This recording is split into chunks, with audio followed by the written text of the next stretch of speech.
এই বছরের শেষ ব্লগ। তো হ্যালো ভিউয়ার্স, আসসালামু আলাইকুম। আমি নীলা আপনাদের সবাইকে ওয়েলকাম করছি নতুন আরেকটা ব্লগ ভিডিওতে। আর আজকের ব্লগ ভিডিওটা এই বছরের শেষ ব্লগ। তো এটা ছিল গতকাল রাতের ভিডিও করা। তো রাতের অন্ধকারের ভিতরে আমরা যাচ্ছিলাম বা আমি যাচ্ছিলাম হাতির ঝিলের বোট দিয়ে রামপুরা।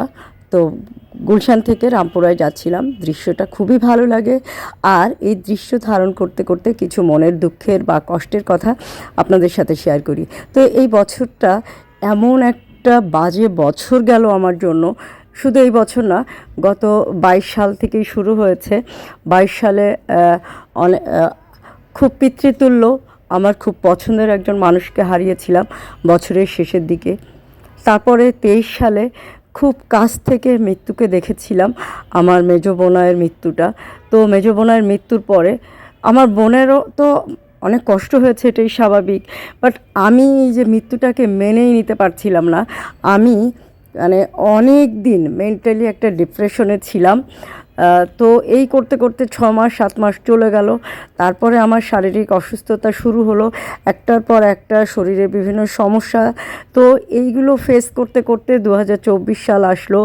23 সালে আবার পরিবারের এত বড় একটা পরিবর্তন, এতগুলো দায়িত্ব নেওয়া, তো সব কিছু মিলে মেন্টাল অনেক ডিপ্রেশনে ছিলাম। আর ডিপ্রেশনে থাকলেও এর ভিতর দিয়ে চেষ্টা করে গিয়েছি সামনে এগিয়ে যাওয়ার। তারপরে 24 সালের কথা তো আর বলবোই না। এত বাজে একটা বছর সব কিছু মিলিয়ে আমার জন্য গেল। তো একদম বছরের শেষ দিন পর্যন্ত বলতে পারেন খুবই খারাপ।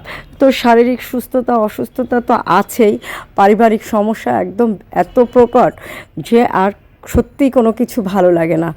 তো 23 সাল 22 সাল 24 সাল বলেন কেন, সবগুলো বছরে এরকমই সমস্যা একটার পর একটা আসছে।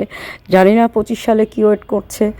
হয়তো ডে বাই ডে এরকমই যাবে, এভাবেই দিন পার হয়ে যাবে। তো পাওয়া না পাওয়ার হিসাব করে আর কি করব বলেন। বেঁচে আছি, সুস্থ আছি, এখনও বেঁচে আছি, নিঃশ্বাস নিচ্ছি, এটার জন্যই শুক্রিয়া। আর পরিবারের সবাই ভালো থাকুক, যে যেখানে আছে সবাই ভালো থাকুক, সবার জন্য শুভকামনা।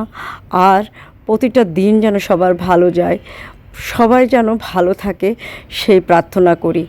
আর ভালো ভালো দিনে সুন্দর কিছু শাড়ি পরবেন, সুন্দর কিছু শাড়ি পেয়ে যাবেন অদ্রি ফ্যাশন অ্যান্ড লাইফস্টাইলের পেজে।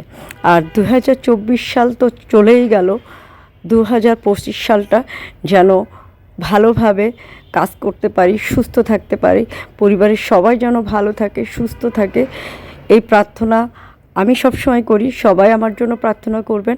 আপনাদেরও ভালো কাটুক, ভালোভাবে যাক, ভালোভাবে শুরু হোক, বছরটা ভালোভাবে যাক, নতুন বছর ভালোভাবে শুরু হোক, সেই দোয়া আপনাদের সবার জন্য রইল। আর সুন্দর সুন্দর শাড়ি আপনারা জানেন তো অদ্রি ফ্যাশন অ্যান্ড লাইফস্টাইলের পেজে পাবেন। এই অদ্রি ফ্যাশন অ্যান্ড লাইফস্টাইলের পেজটাকে যেন এবছর, আগামী বছর, এবছর তো চলে গেল, আগামী বছর যেন ভালো কিছু করতে পারি, প্রতিষ্ঠিত করতে পারি। আপনারা সবাই আমার জন্য প্রে করবেন। আর সুস্থভাবে যেন বেঁচে থাকতে পারি, ওষুধ নির্ভরতা কমাতে পারি। ওষুধ নির্ভর হয়ে বেঁচে থাকা আমার জন্য মৃত্যুর সমতুল্য মনে হয়। তো যাই হোক, বছরটা সবার ভালো কাটুক এবং কেটেছে বা ভালো মন্দ যেভাবেই কেটেছে, আগামী বছর সবার ভালো কাটুক। তো আল্লাহ হাফিজ, আসসালামু আলাইকুম।